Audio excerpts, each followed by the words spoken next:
శ్రీ శ్రీనివాస గాయత్రి మంత్రం. కోరిన కోర్కెలు తీరేందుకు ఈ మంత్రాన్ని 108 సార్లు జపించవలెను. ఓం నిరంజనాయ విద్మహే నిరాభాసాయ ధీమహి తన్నో శ్రీనివాస ప్రచోదయాత్. ఓం నిరంజనాయ విద్మహే నిరాభాసాయ ధీమహి తన్నో శ్రీనివాస ప్రచోదయాత్. ఓం నిరంజనాయ విద్మహే నిరాభాసాయ ధీమహి తన్నో శ్రీనివాస ప్రచోదయాత్.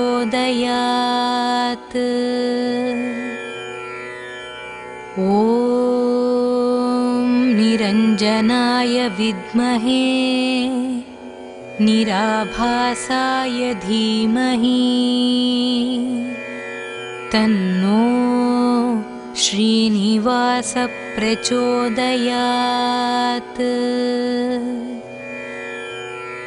ఓం నిరంజనాయ విద్మహే నిరాభాసాయ ధీమహి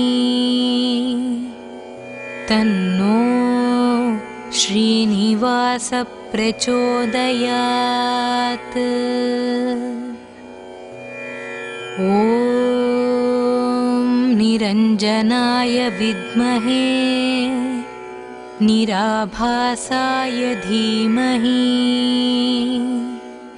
తన్నో శ్రీనివాస ప్రచోదయాత్.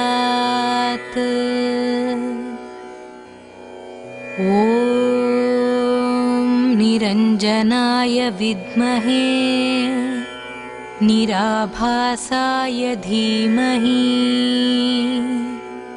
తన్నో శ్రీనివాస ప్రచోదయాత్. ఓం నిరంజనాయ విద్మహే నిరాభాసాయ ధీమహి తన్నో శ్రీనివాస ప్రచోదయాత్.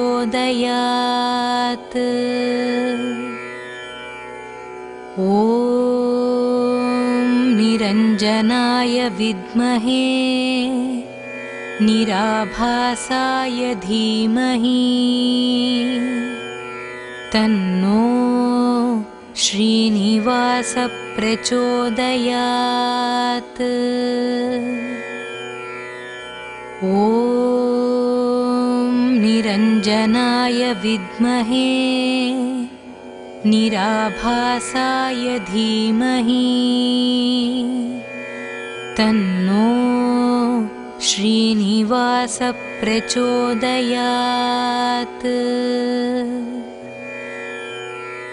ఓం నిరంజనాయ విద్మహే నిరాభాసాయ ధీమహి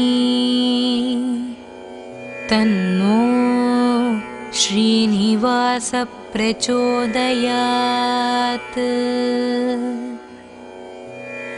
ఓం నిరంజనాయ విద్మహే నిరాభాసాయ ధీమహి తన్నో శ్రీనివాస ప్రచోదయాత్.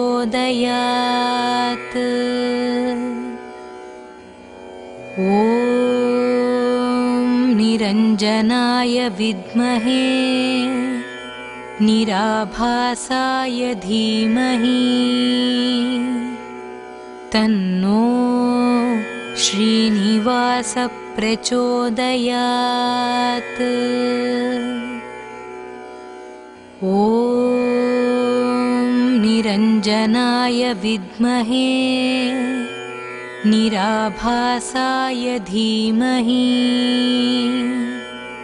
तन्नो श्रीनिवास प्रचोदयात्।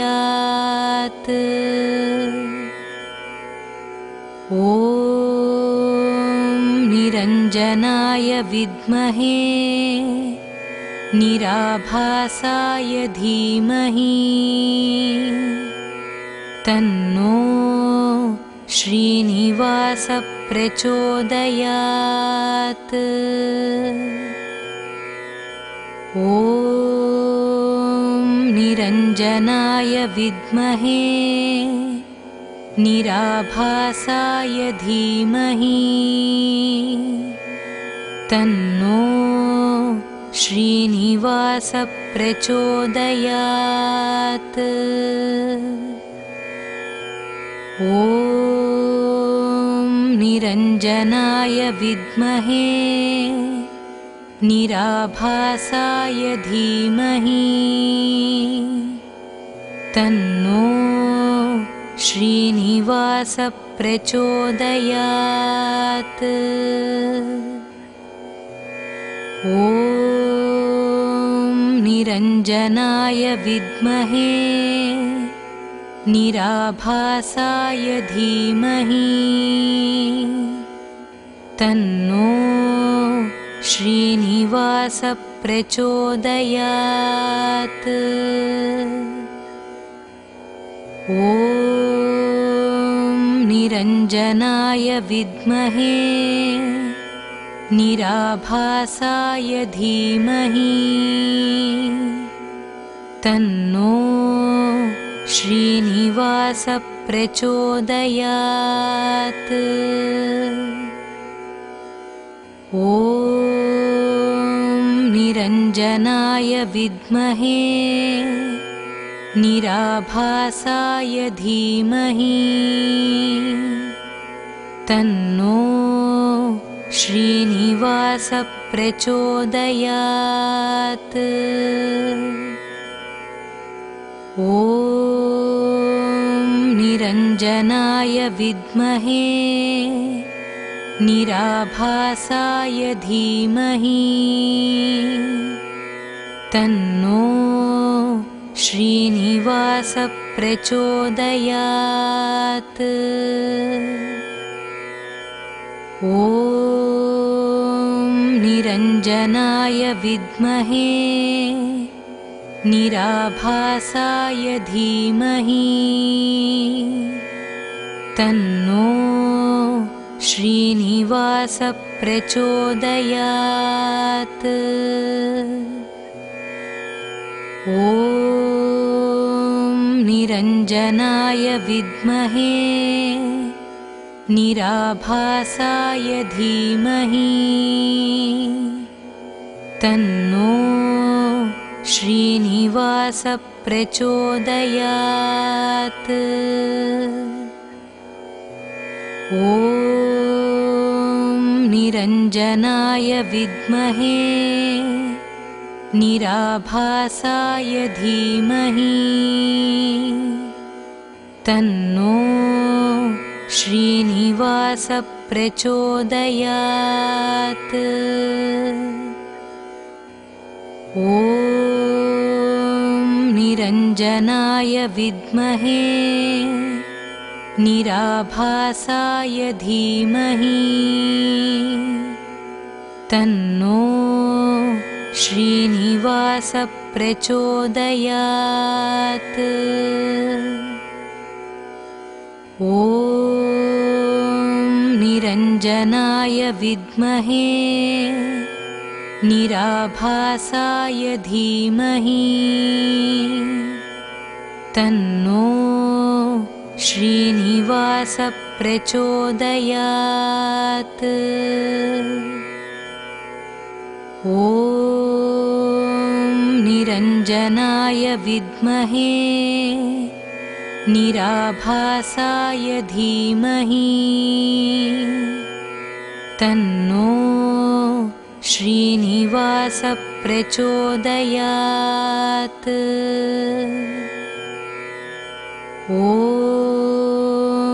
निरञ्जनाय विद्महे निराभासाय धीमहि तन्नो श्रीनिवासः प्रचोदयात्।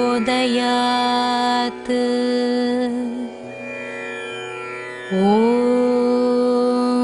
निरञ्जनाय विद्महे निराभासाय धीमहि तन्नो श्रीनिवासः प्रचोदयात्।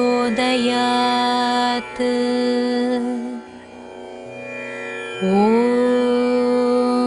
निरञ्जनाय विद्महे निराभासाय धीमहि तन्नो श्रीनिवासः प्रचोदयात्। ॐ निरञ्जनाय विद्महे निराभासाय धीमहि तन्नो श्रीनिवासः प्रचोदयात्। ॐ निरञ्जनाय विद्महे निराभासाय धीमहि तन्नो श्रीनिवासः प्रचोदयात्। ॐ निरञ्जनाय विद्महे निराभासाय धीमहि तन्नो श्रीनिवासः प्रचोदयात्। ॐ निरञ्जनाय विद्महे निराभासाय धीमहि तन्नो श्रीनिवासः प्रचोदयात्।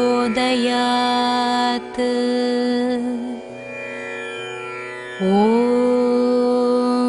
निरञ्जनाय विद्महे निराभासाय धीमहि तन्नो श्रीनिवासः प्रचोदयात्। ॐ निरञ्जनाय विद्महे निराभासाय धीमहि तन्नो श्रीनिवासः प्रचोदयात्।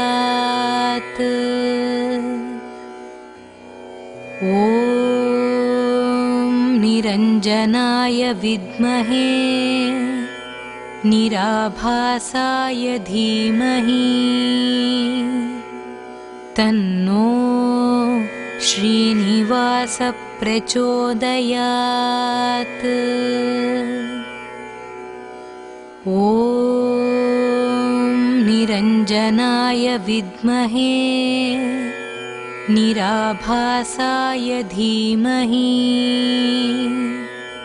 तन्नो श्रीनिवासः प्रचोदयात्। ॐ निरञ्जनाय विद्महे निराभासाय धीमहि तन्नो श्रीनिवासः प्रचोदयात्। ॐ निरञ्जनाय विद्महे निराभासाय धीमहि तन्नो श्रीनिवासः प्रचोदयात्।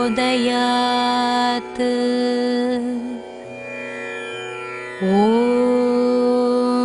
निरञ्जनाय विद्महे निराभासाय धीमहि तन्नो श्रीनिवासः प्रचोदयात्। ॐ ॐ निरञ्जनाय विद्महे निराभासाय धीमहि तन्नो श्रीनिवास प्रचोदयात्। ॐ निरञ्जनाय विद्महे निराभासाय धीमहि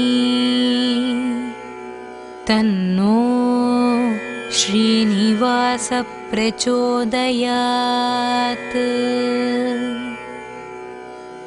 ॐ निरञ्जनाय विद्महे निराभासाय धीमहि तन्नो श्रीनिवास प्रचोदयात्। ॐ निरञ्जनाय विद्महे निराभासाय धीमहि तन्नो श्रीनिवास प्रचोदयात्। ॐ निरञ्जनाय विद्महे निराभासाय धीमहि तन्नो श्रीनिवास प्रचोदयात्। ॐ निरञ्जनाय विद्महे निराभासाय धीमहि तन्नो श्रीनिवास प्रचोदयात्। ॐ निरञ्जनाय विद्महे निराभासाय धीमहि तन्नो श्रीनिवास प्रचोदयात्। ॐ निरञ्जनाय विद्महे निराभासाय धीमहि तन्नो श्रीनिवास प्रचोदयात्। ॐ निरञ्जनाय विद्महे निराभासाय धीमहि तन्नो श्रीनिवास प्रचोदयात्।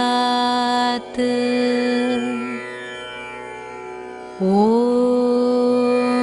निरञ्जनाय विद्महे निराभासाय धीमहि तन्नो श्रीनिवास प्रचोदयात्।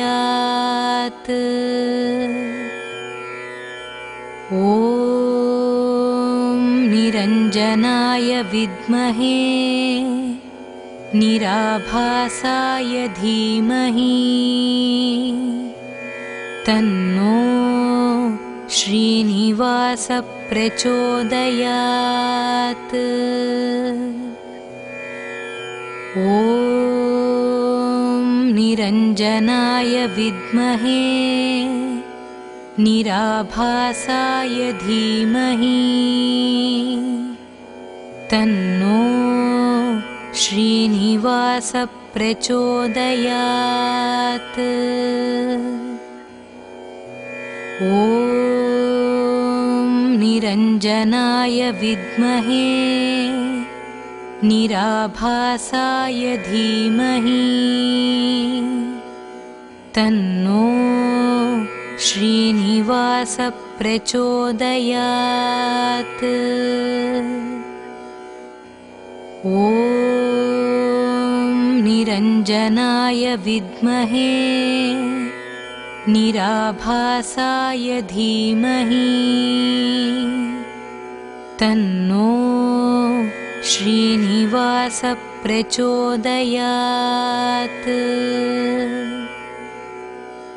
ॐ निरञ्जनाय विद्महे निराभासाय धीमहि तन्नो श्रीनिवास प्रचोदयात्।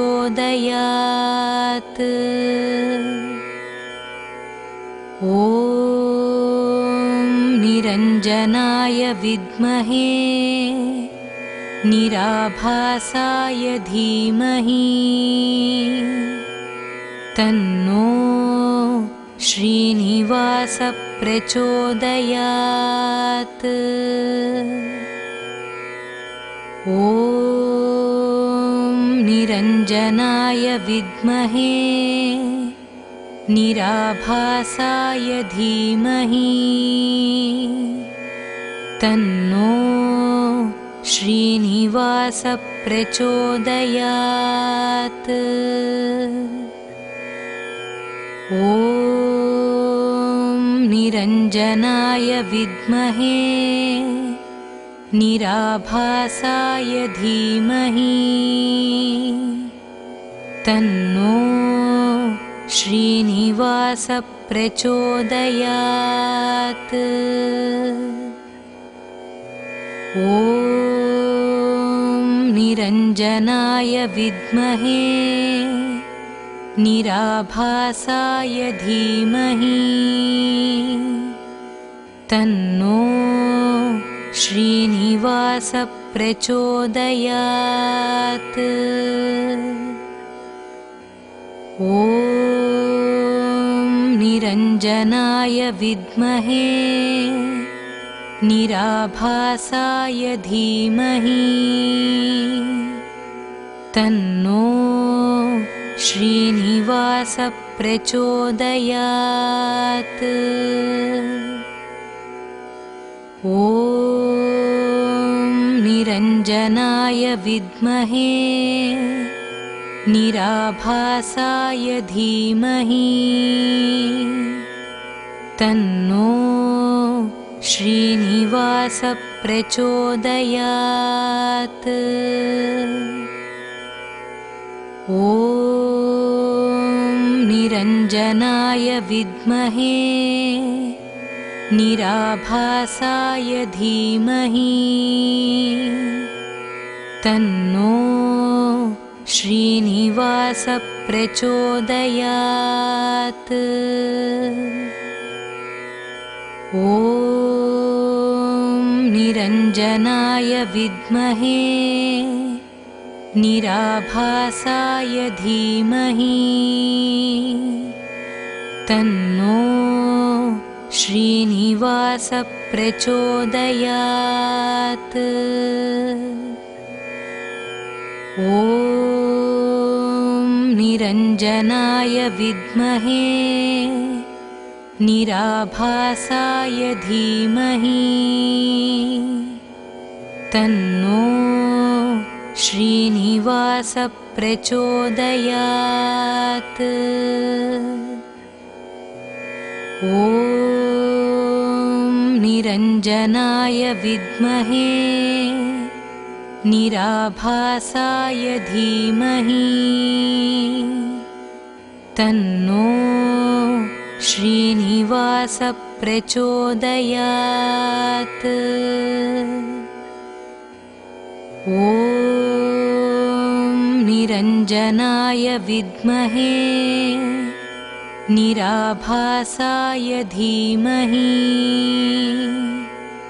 तन्नो श्रीनिवास प्रचोदयात्।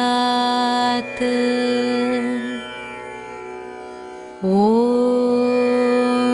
निरञ्जनाय विद्महे निराभासाय धीमहि तन्नो श्रीनिवास प्रचोदयात्।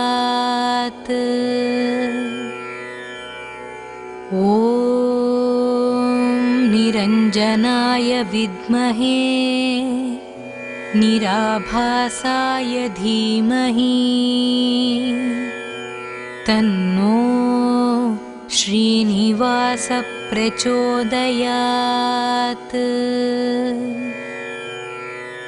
ॐ निरञ्जनाय विद्महे निराभासाय धीमहि तन्नो श्रीनिवास प्रचोदयात्।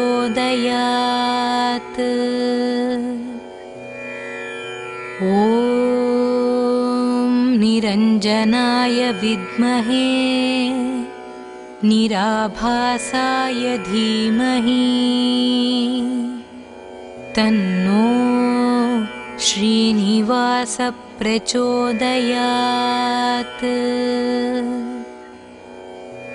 ॐ निरञ्जनाय विद्महे निराभासाय धीमहि तन्नो श्रीनिवास प्रचोदयात्। ॐ निरञ्जनाय विद्महे निराभासाय धीमहि तन्नो श्रीनिवास प्रचोदयात्। ॐ निरञ्जनाय विद्महे निराभासाय धीमहि तन्नो श्रीनिवास प्रचोदयात्।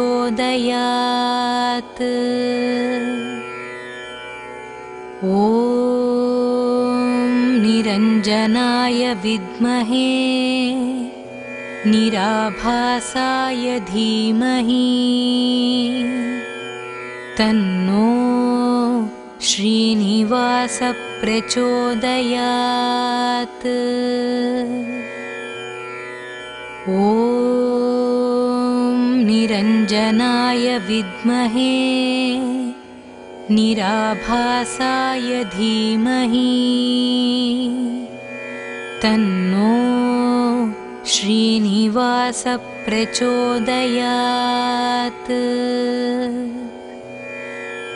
ॐ निरञ्जनाय विद्महे निराभासाय धीमहि तन्नो श्रीनिवास प्रचोदयात्।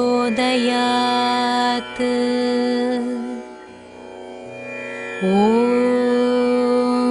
निरञ्जनाय विद्महे निराभासाय धीमहि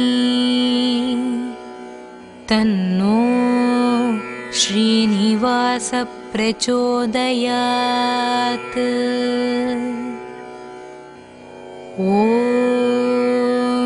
निरञ्जनाय विद्महे निराभासाय धीमहि तन्नो श्रीनिवास प्रचोदयात्। ॐ निरञ्जनाय विद्महे निराभासाय धीमहि तन्नो श्रीनिवास प्रचोदयात्। ॐ निरञ्जनाय विद्महे निराभासाय धीमहि तन्नो श्रीनिवास प्रचोदयात्। ॐ निरञ्जनाय विद्महे निराभासाय धीमहि तन्नो श्रीनिवास प्रचोदयात्। ॐ निरञ्जनाय विद्महे निराभासाय धीमहि तन्नो श्रीनिवास प्रचोदयात्।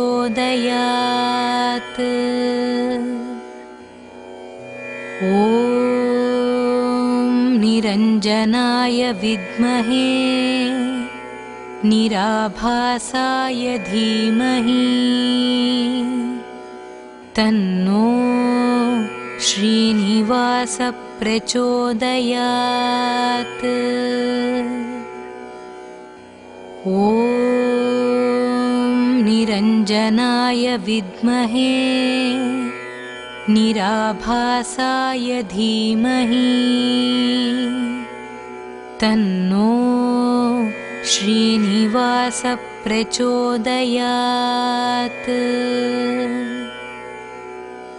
ॐ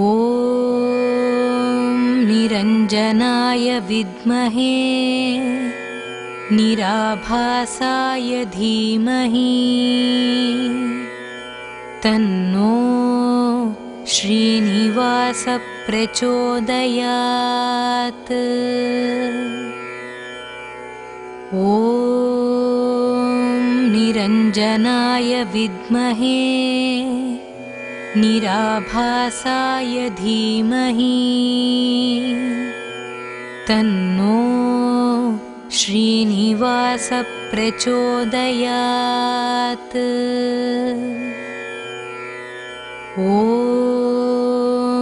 निरञ्जनाय विद्महे निराभासाय धीमहि तन्नो श्रीनिवास प्रचोदयात्। ॐ निरञ्जनाय विद्महे निराभासाय धीमहि तन्नो श्रीनिवास प्रचोदयात्। ॐ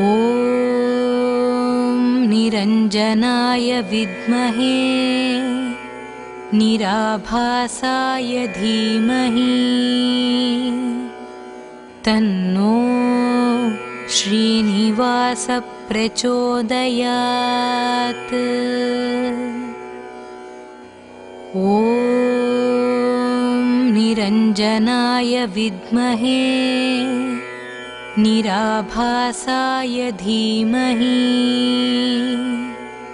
तन्नो श्रीनिवास प्रचोदयात्। ॐ निरञ्जनाय विद्महे निराभासाय धीमहि तन्नो श्रीनिवास प्रचोदयात्। ॐ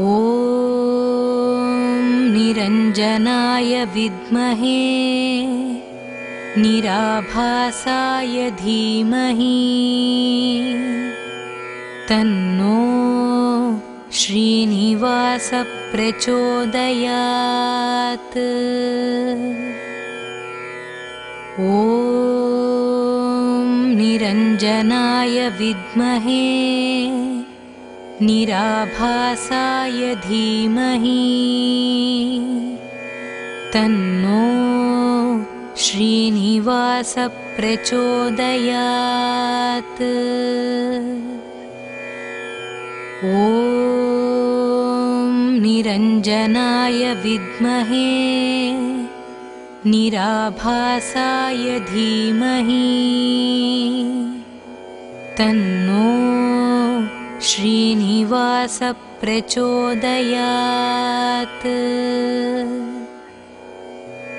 ॐ निरञ्जनाय विद्महे निराभासाय धीमहि तन्नो श्रीनिवास प्रचोदयात्। ॐ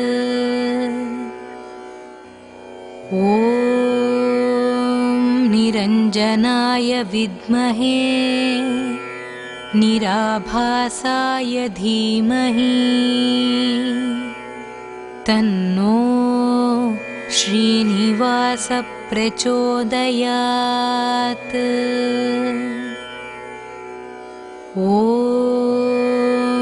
निरञ्जनाय विद्महे निराभासाय धीमहि तन्नो श्रीनिवास प्रचोदयात्।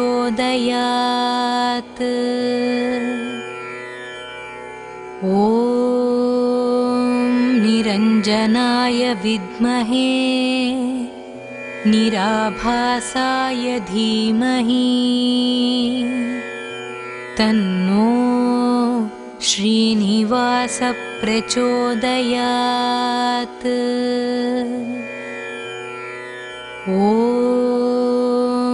निरञ्जनाय विद्महे निराभासाय धीमहि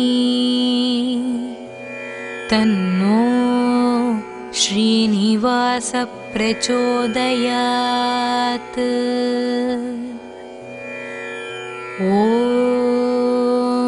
निरञ्जनाय विद्महे निराभासाय धीमहि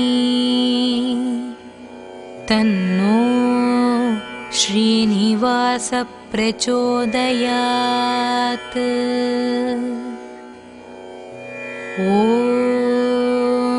निरञ्जनाय विद्महे निराभासाय धीमहि तन्नो श्रीनिवास प्रचोदयात्।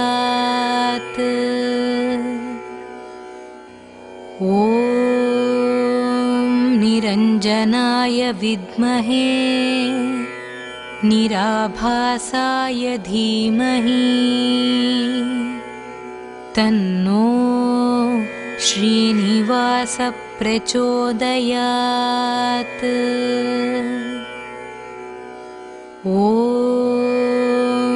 निरञ्जनाय विद्महे निराभासाय धीमहि तन्नो श्रीनिवास प्रचोदयात्।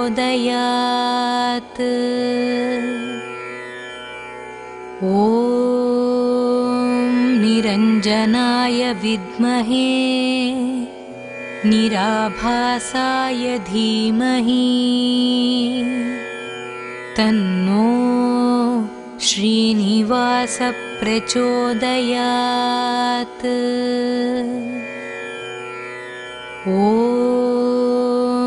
निरञ्जनाय विद्महे निराभासाय धीमहि तन्नो श्रीनिवास प्रचोदयात्।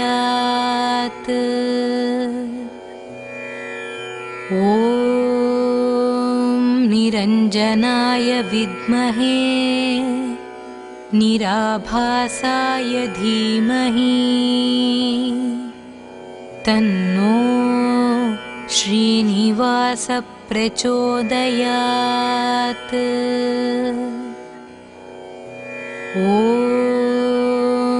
निरञ्जनाय विद्महे निराभासाय धीमहि